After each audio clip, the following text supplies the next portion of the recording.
Bakunzi ba El Bishasha, nizere ko mukomeye aho muhagaze hose, nizere ko mubandanya mucukura ubutare bwa pi, nizere yuko mubibwira bagenzi banyu, nizere ko mubereka aya masanamu, naho mutoreka amasanamu nizere ko mubivugana hagati yanyu, nizere ko ata murundi afise ngendanwa w'inshuti yawe canke gushika hafi adafise pi network. Ibisigaye nta kintu nobabwira.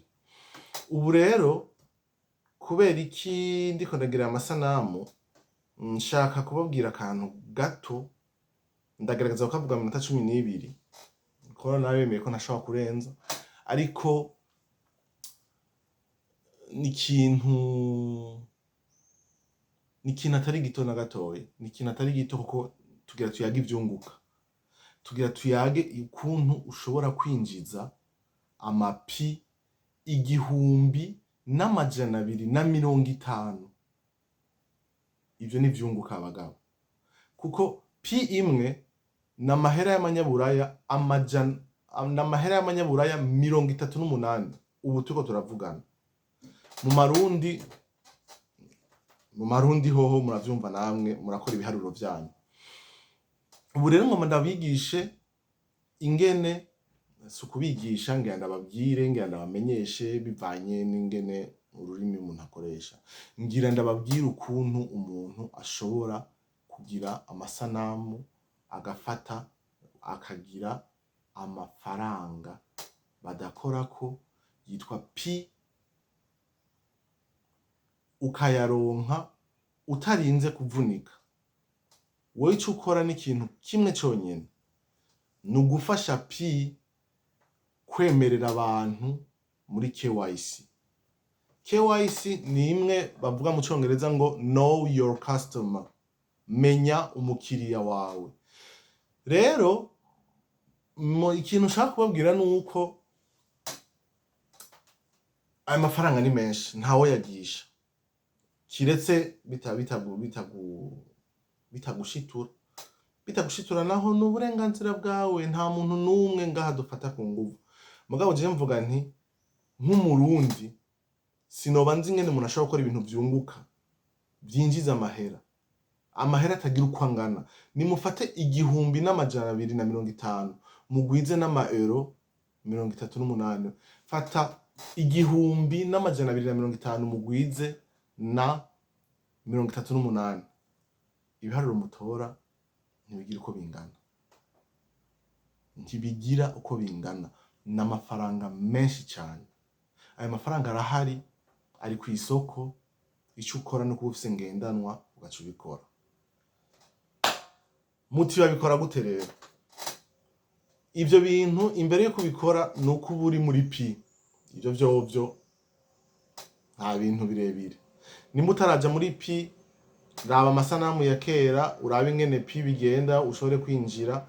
Ufise akabazo ndihari ngaha anye, namba mfise umwanya, murandondera El Bishasha ku mbuga zose niko nitwa, yaba za Facebook, yaba za Instagram, yaba za Facebook, yaba za WhatsApp, za ndagutakiye zose. Izo mbuga zose nitwa El Bishasha, biraroshe kuntora, ndondera ndagufashe.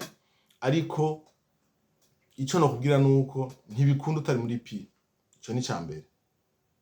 Ica kabiri, ntibikunda utaragira ico bita KYC, utaragira batarakumenya ko uri umukiriya wabo, ntibikunda. Ariko uri umukiriya, ubwo nyene usangura guca ayo mafaranga. Utuyaca gute?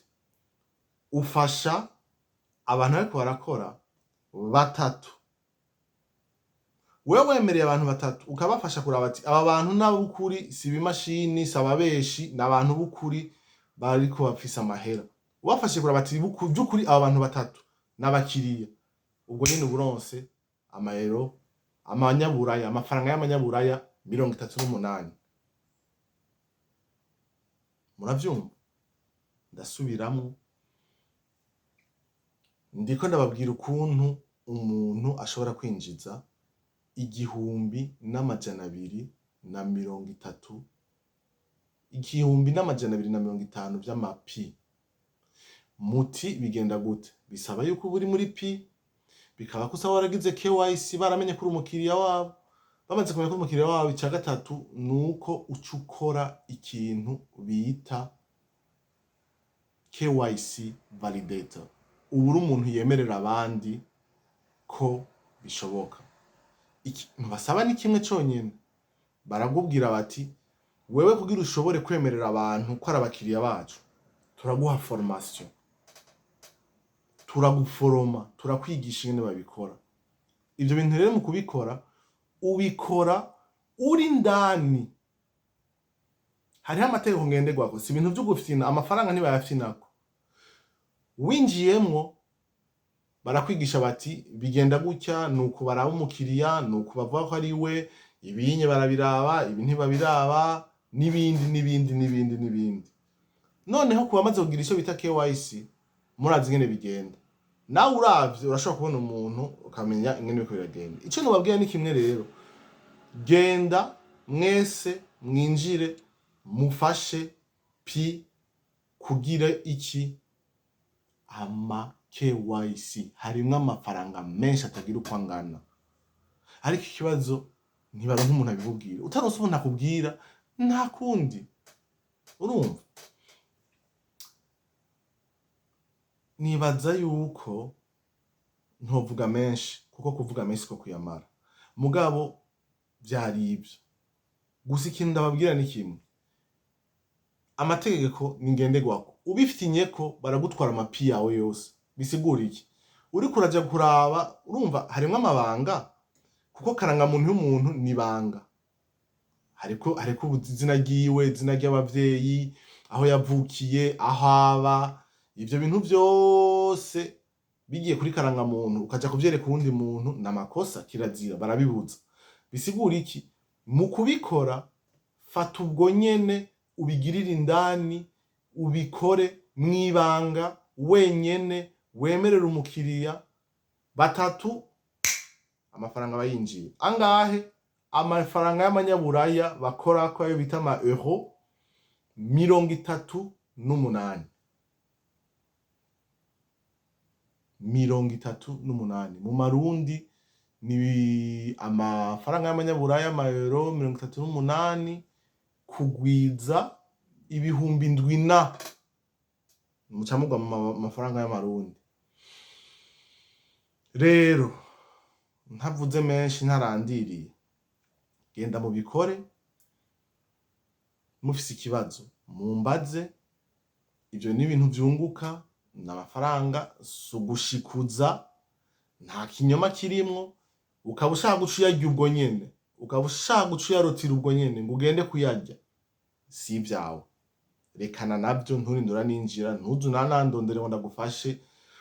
Uri muri babandi bashaka gutunga uno munsi ngo ejo ucugira ivyo bihumbi vyose mpejeye kuvuga ngo bikuvuna inzara. Oya, ja ku kivi ukore, bizoza. Ni ikibazo c'umwanya.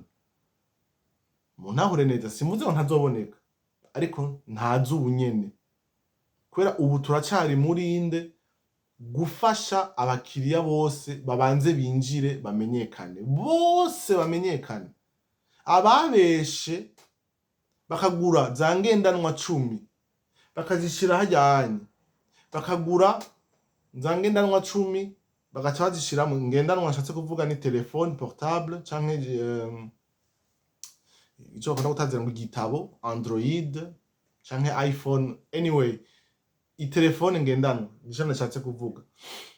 Nashatse kuvuga rero yuko uko bikora kose, uko bigenda kose, uko bigenza kose, mumenye yuko atakintu na kimwe kidashoboka, ariko bisaba umwanya. Amafaranga azoza, bazoba bayakubikiye, kandi noneho barayamaze mu Kirundi bavuga bati ico utariye uba wibikiye. Ubu rero jewe ico nobasaba nuko mwoguma ku kivi, mukabigira ibintu vyose bishoboka, mukabigira neza cane, mukabikora mataco musigaje, ibintu byose mukabigira.